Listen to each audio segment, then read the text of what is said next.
सियाराम दास जी। महाराज जी, आपके चरणों में कोटि कोटि प्रणाम। महाराज जी, नाम अंदर चलाने का प्रयास करते हैं, चिंतन पूर्वक तो माला रखना पड़ जाता है, क्या करें महाराज जी? हाँ, जरूरी रखो, संतों ने रखा है। ये माला बाह्य साधन है, पर ये आंतरिक साधन को चलाने में बड़ा सहयोग मिलता है। पर आगे चल करके जब फिर मानसिक जाप होने लगता है, तब फिर इसमें भी रुचि खत्म हो जाती, गणना करना, उसको घुमाना है। अभी 1 महीना हो गया है हमको वृंदावन धाम। तो माला वैसे भी ब्रह्म है, तो पवित्रता पूर्वक के लिए आसन थोड़ा हमारा ऐसा नहीं है, तो हमने झोली में उसको रहने दिया। तो अभी तक उसको मैंने छुआ नहीं, और जो होना चाहिए प्रभु कृपा से ऐसा लगता है। तो हमने सोचा, शंका हो रही थी कि माला के प्रति अपराध तो नहीं बन रहा है। तो महापुरुष नाम निष्ठ आप विराजमान है। हाँ, माला का जो स्वरूप है वो श्वास की माला पे चलाने के लिए है। और जब श्वास ही नाम, नाम ही श्वासा, नाम श्वास को भेद मिटावे, रोम रोम जब रग रग बोले तब कुछ स्वाद नाम को पाए। माला से सहयोग बनता है, अधिक जप करने में प्रवृत्ति लगती है। बकाया कर का मन का डार दे और मन का फेर नहीं। माला फेरत जुग गया, फिरा न मन का फेर। कर का मन का डार दे और मन का फेर। हाँ, मन की गुड़िया एक एक श्वास में हम फिट कर देते हैं। श्वास में अधिक ऊपर श्वास खींचा, अधिक से अधिक नाम जब, नीचे श्वास, श्वास पर दृष्टि, कोई भी श्वास खाली ना जाए।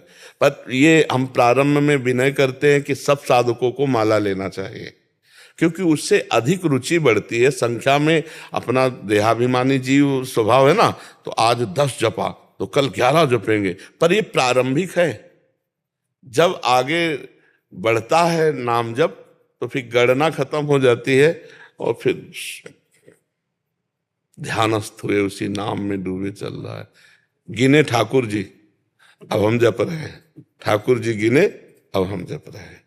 रात दिन नाम जप, नाम की सिवा हमारा जीवन है। महाराज जी, एक स्थिति तो ये है, बहुत सारे वृद्ध संतों को भी देखा गया है जिनका अभ्यास वैसा हो गया, यद्यपि उनके अंदर तो चलता ही है। हाँ, ये इस पे हम लड़े हैं अपने आप से कि जैसे गायत्री अनुष्ठान जब हम किए ना, तो उसमें माला का अभ्यास। अब माला के बिना भजन नहीं।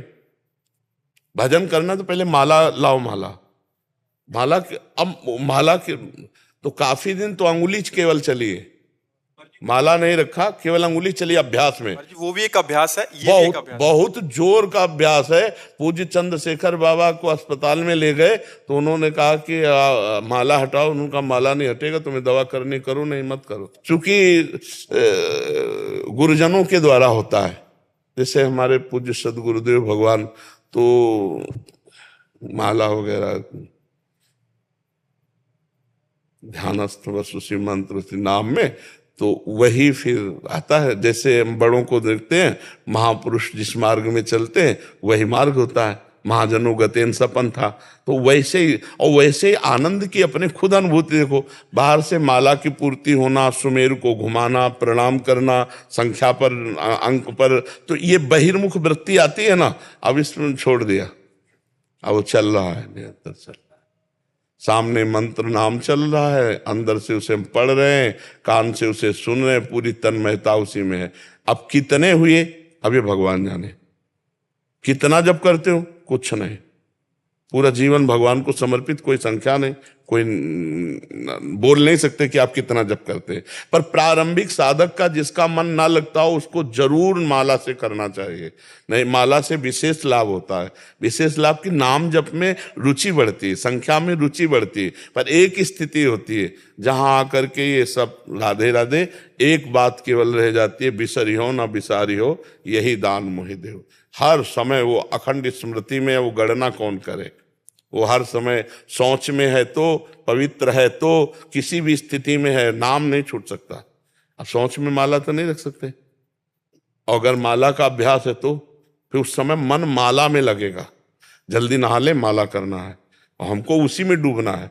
सोच में ही बैठे बैठे सोच हो रहे हैं और उसी में नाम में डूबे। एकांत है, कोई बोलने वाला तो है नहीं, अपना सिटकिली लगी, खूब आराम से नाम जप करते हुए, सोच स्नान सब पूरे हर समय नाम जप। अपवित्र पवित्रो वा सर्वावस्थांगतोपि वह यह स्मरेत पुंडरीकाक्षम सवायाभ्यंतर शुचि। वो बाह्य अभ्यंतर से पवित्र हो जाता है जो भगवान का नाम जप करता है, अधिक से अधिक नाम जप करे। कुछ दिन जैसे माला से हम जपते थे तो अंगुली का अभ्यास था, तो हम ऐसे अंगुली चलाते थे ऐसे, फिर धीरे धीरे शांत एकदम, कोई बाहर क्रिया नहीं, कोई हलचल नहीं, अंदर से चल रहा है। और जैसे बने तैसे, माला से, काउंटर से, बिना माला से, जैसे बने, ईमानदारी से भगवान के भजन में मन लगना चाहिए। अब ऐसे नहीं कि प्रपंच अंदर चिंतन कर रहे हो, माला भी नहीं लिए तो गए नहीं, ज्यादा सिद्ध बनने की कोशिश करी और भजन चल नहीं रहा तो माला से भी गए और अंदर भजन नहीं चल रहा। इसलिए अपनी ईमानदारी से स्थिति देखनी चाहिए। यदि हमारा मन भजन में लगा है तो माला का मतलब है भजन, और अगर भजन में चूक हो रही तो तुरंत माला पकड़ो और मन को भजन में लगाओ। खास बात भजन। अभी हम जब यहाँ आए हैं तो हम मौन खोले यहाँ पे वृंदावन धाम में, तो हमें लगता है कि भगवान की कृपा से वो जो मौन की अवधि में अभ्यास रहा होगा, उसी अभ्यास बस चल रहा हमारे किसी। हाँ बिल्कुल ठीक बात। तो हमने फिर माला को जैसे मतलब एक विक्षिप्तता सा मतलब अनुभव। हाँ वो बात होता है, ऐसा होता है, पर वो एक तार चलाओ और कभी ऐसी भावना मत करो कि माला से जपना करने पर अपराध लगेगा, ऐसा नहीं। जी जी जी महाराज जी, बड़ी कृपा आपकी रही। आपके एकांत में एक संशय हो गया मुझे। हाँ बच्चा। जब गुरुजी ने, मैंने 8 वर्ष का था तब मुझे नाम दीक्षा दी थी, 15 वर्ष का हुआ तब गुरुजी परम धाम चले गए। तो मैं, आपने कहा था गुरु प्रगट में होना चाहिए जो हमको प्यार करे डांटे, पर गुरुजी तो नहीं है, उनका नाम है मेरे पास, उनकी दया है, मेरा माल जप। तो जितने संत हैं सबे संत गुरुदेव हैं, व्यास हैं अपरतीत। तो 2 प्रकार के गुरु होते, एक होते दीक्षा गुरु और एक होते शिक्षा गुरु। तो दीक्षा गुरु तो वही है, जहां शिक्षा मिले, जिस संत से मिले बस उसी के चरणों का आश्रय लेते रहे हम।